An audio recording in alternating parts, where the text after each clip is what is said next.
আমরা এখন অ্যাপেল স্টোনে আমরা হচ্ছে খাওয়া দাওয়া করবো দুপুরের লাঞ্চ। তো চলো এখন যাই।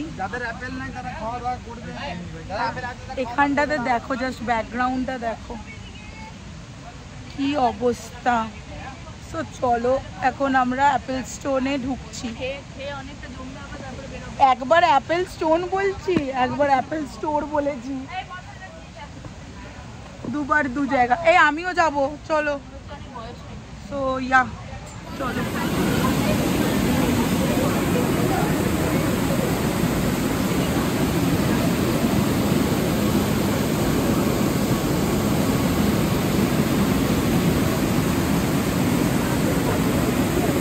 দুপুরের লাঞ্চ নিয়েছি ভেজ থালি আর ফিশ।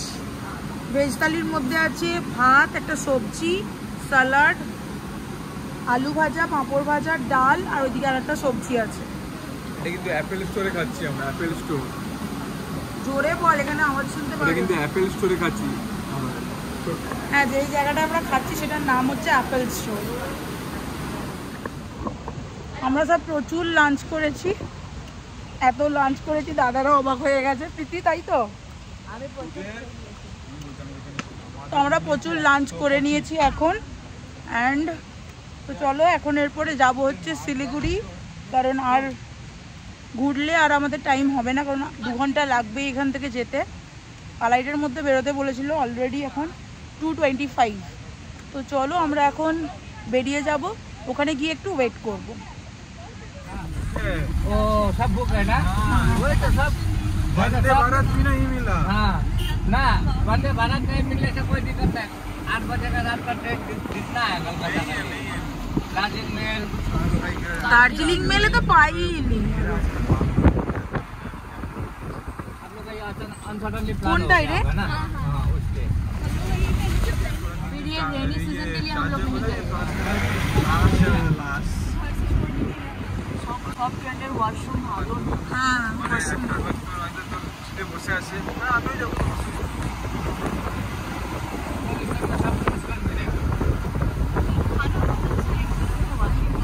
অ্যাকচুয়ালি এই রোডটা একটু কাজ চলছিল, হাইওয়ে হবে বলছে, তো তার জন্য এত বাজে রাস্তা, মানে রাস্তায় অলরেডি কাজ চলছে আর এতটাই বাজে রাস্তা কি বলবো। আর এই যে দেখতে পাচ্ছ সাইডগুলো, এগুলো পুরো কাজ চলছে অলরেডি, তার মধ্যে রাস্তাটা এত কাদা কাদা, মানে খুবই বাজে অবস্থা।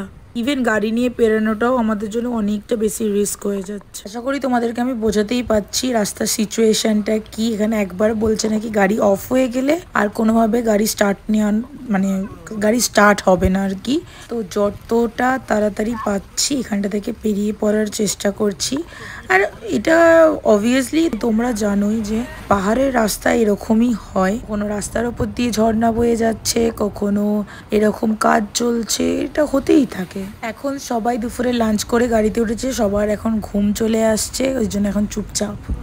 সেইগুলো হচ্ছে রাবার প্ল্যান্ট পুরো, যে দেখতে পাচ্ছ গাছে প্লাস্টিক লাগানো আছে, এগুলো পুরো রাবার প্ল্যান্ট।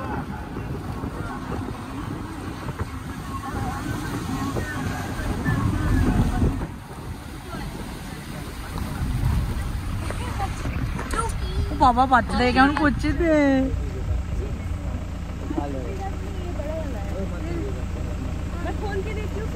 চলে গেছে। হ্যাঁ, ওই জন্য সঙ্গে সঙ্গে কেউ এলো, বাচ্চাটাকে সঙ্গে সঙ্গে তুলে নিল।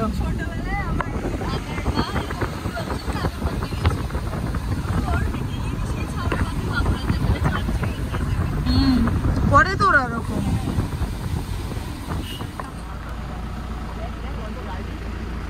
কি ছোটবেলার মতো হচ্ছে নাকি। দেখ দেখ কত গাড়ি।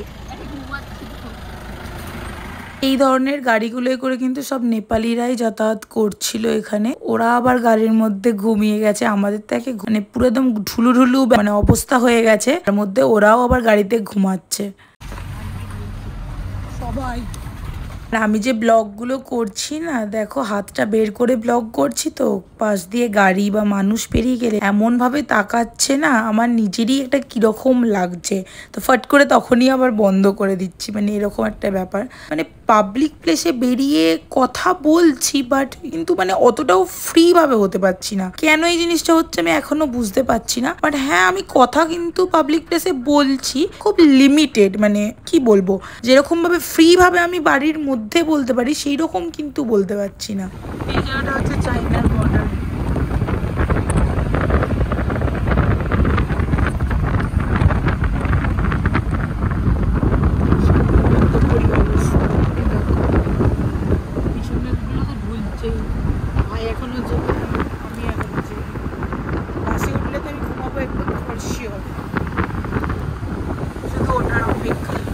এই জিনিসটা যে কেন হচ্ছে আমি নিজেও বুঝতে পারছি না। কার কার এরকম হয় একটু বলো তো কমেন্টে, যে পাবলিক প্লেসে কোনো পার্সনকে দেখলে মানে একটু মানে নিজেকে একটু কন্ট্রোল বা কনসিয়াস হয়ে যাচ্ছে। এই জিনিসটা কার হয়, মানে কাদের হয় একটু কমেন্টে জানিও। আমার হচ্ছে, কারণ আমি তো নতুন নতুন পাবলিক প্লেসে গিয়ে ব্লগ করছি, আমার হচ্ছে। বাট এরকম কি সবারই হয়, এটাই আর কি জানার আর কি আমার।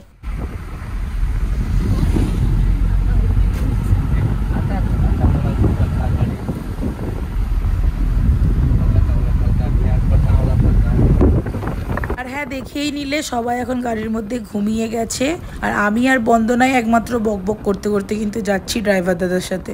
এই দিকের গাছগুলোকে শুধু দেখো, একটু বৃষ্টি হয়েছে, গাছগুলোর চেহারাটাই পুরো পাল্টে গেছে। এত সুন্দর লাগছে না এই ফরেস্টটাতে, অসম্ভব সুন্দর লাগছে।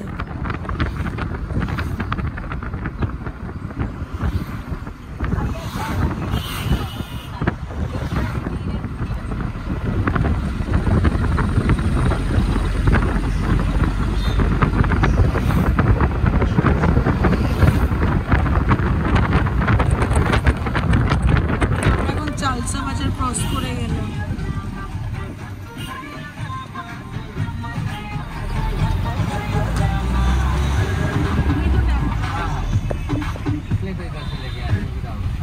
কি বাজার বললো? মালবাজার। মালবাজার।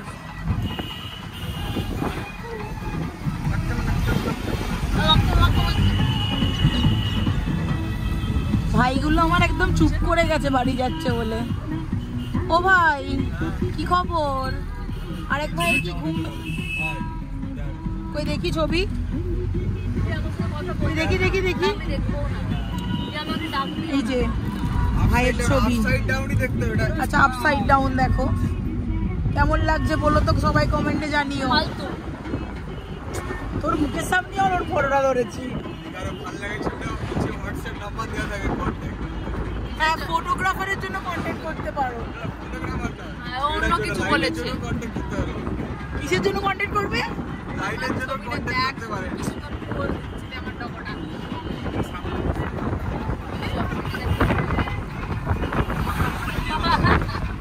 কালকে আমরা ওই পাহাড়ে গিয়েছিলাম, এত দূরে ছিলাম।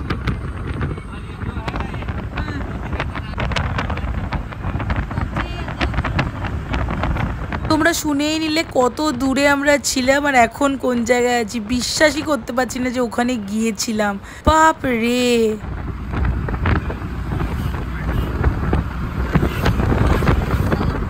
ভাইয়া কাল থেকে আজ অব্দি আমরা কত কিলোমিটার ঘুরলাম?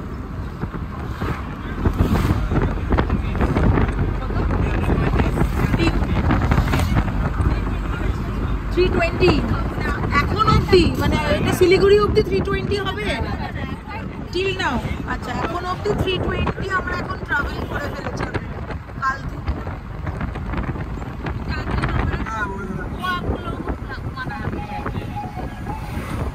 बोलिएगा, मैं बुकिंग कर देता हूँ आप लोग को। नंबर भी देता हूँ बुकिंग का, आप लोग वहाँ पे टेंशन नहीं है। खाना बैठना 1200 रुपये कर लेता। আমাদের এখন ডুয়ার্সের প্ল্যান কমপ্লিটের দিকে, মানে শিলিগুড়ি যাচ্ছি, এখন দার্জিলিং এর প্ল্যান হচ্ছে। সো ট্রিপটা কমপ্লিট হয়ে গেল, খুবই মনটা খারাপ লাগছে কারণ ট্রিপটার জন্য আমরা এতটা বেশি এক্সাইটেড ছিলাম। দুদিনের ট্রিপ কমপ্লিট হয়ে গেল, কি আর বলবো, নেক্সট ট্রিপের প্ল্যান করছি বাট এইটার জন্য কিন্তু খুবই মনটা খারাপ হয়ে যাচ্ছে। পচা গরমের দিকে আবার এগিয়ে আসছি। এতদিন মানে দুদিন তো বিশাল ঠান্ডায় ছিলাম, মানে রীতিমতো ফ্যান তো কোনো কোনো রেস্টুরেন্টে নেই, খুবই ভালো জায়গায় ছিলাম, বাট আবার সেই পচা গরমেই আবার সেই চলে আসতে হলো। বাস আছে আজকে। কারা কারা আগে ডুয়ার্স গেছো কমেন্টে কিন্তু অবশ্যই জানিও। আমি তো ফার্স্ট টাইম গেলাম, মানে অতীব সুন্দর জিনিস। দার্জিলিং গেছি, আগে গেছি বলতে 2013-এ আমি দার্জিলিং গেছি, অবভিয়াসলি এখন অনেক চেঞ্জ হয়ে গেছে। তো আর 2024-এ গেলাম ডুয়ার্স। বুঝতে পারছো আমার গ্যাপটা, জাস্ট মানে কত বছরের গ্যাপ বলো তো, নিয়ার অ্যাবাউট 11 বছরের একটা গ্যাপ। তারপরে আমি এত বড় একটা ট্রিপে গেলাম, তাও আবার ফ্যামিলি মেম্বারসদের ছাড়া। আমরা না এই ট্রিপটার জন্য বেশি প্ল্যানও করিনি, হুট করে ঠিক করেছি যাব, হুট করে প্ল্যান মানে বানিয়ে ফেলেছি জানো তো। একদিনের মধ্যে ডিসাইড করে দিনে টিকিট কেটে ফেলেছি, এরকম একটা ব্যাপার।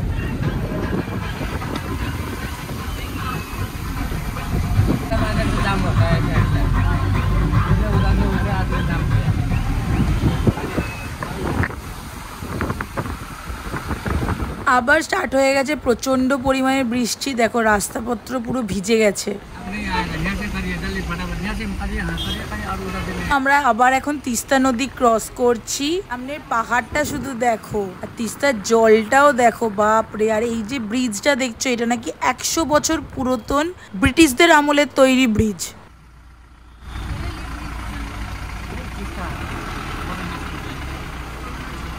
ना 100 साल ब्रिटिश का पुल है ये, इसीलिए खड़ा है। হ্যাঁ 100 বছরের বেশি হয়ে গেছে বলছে, ব্রিটিশদের আমলের তৈরি।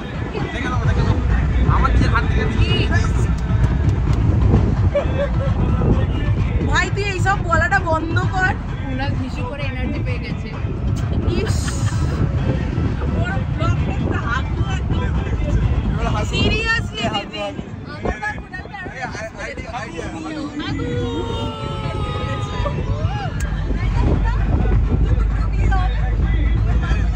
ওরা আবার ওইটাও লেখা আছে দুটো বিয়ে হবে, লেখা থাকে অনেক এখানে।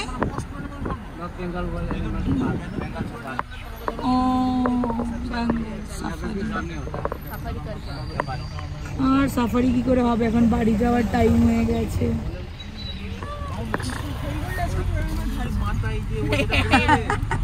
এমনি একদিক গেছে আরেকদিক যাবে। এটা কি বাজার? प्रधान नगर है শিহরি। সত্যি কথা বলতে এখানে কি বাজারটার নাম বললে আমি বুঝতে পারিনি। আর আমরা একদম নামার মুখেই চলে এসেছি, আর হয়তো 5 থেকে 10 মিনিট লাগবে। শিলিগুড়িতে এসে আমরা এত বেশি জ্যামে পড়েছি যার জন্য আমাদেরকে অনেকটা বেশি ঘুরতেও হচ্ছিল, প্লাস শ্যামলী বাসের অফিসটাও খুঁজে পাচ্ছিলাম না, সব জায়গায় পার্কিং করতে দিচ্ছিল না, মানে একটা বাজে সিচুয়েশন হয়ে গেছিল। তো আমরা এখন চলে এসেছি শিলিগুড়িতে, বাসের জন্য ওয়েট করছি, চা খাবো। হ্যাঁ আর এই যে একদম চা নিয়ে নিলাম। শিলিগুড়ি থেকে ডালগোলা আসার অনেক কিছু ইতিহাস হয়ে গেছে, সেটা বাড়িতে গিয়ে বলবো, এখন বলা যাবে না। তো কোন বাসে আমরা যাচ্ছি সেটা হচ্ছে শ্যামলী, আর বাসটাও তোমাদেরকে দেখিয়ে দিচ্ছি। সেটাও দেখা। হ্যাঁ বগলের কি আর আছে, এই তো কোল্ড ড্রিঙ্কস। তো সমস্ত রকম বাস না এখানে, যারা এনজিপি থেকে বা শিলিগুড়ি থেকে আসে বাসে করে, সব বাস এখানে একটা স্ট্যান্ড নেবে, তারপরে আবার কৃষ্ণনগর স্ট্যান্ড নেবে, তারপরে ব্যাস চলে যাবে। দুটো জায়গাতেই দাঁড়ায় আর কি, তাছাড়া সব জায়গায় দাঁড়ায় না। তো তোমাদেরকে জাস্ট একটা স্লো মোতে দেখিয়ে দিচ্ছি।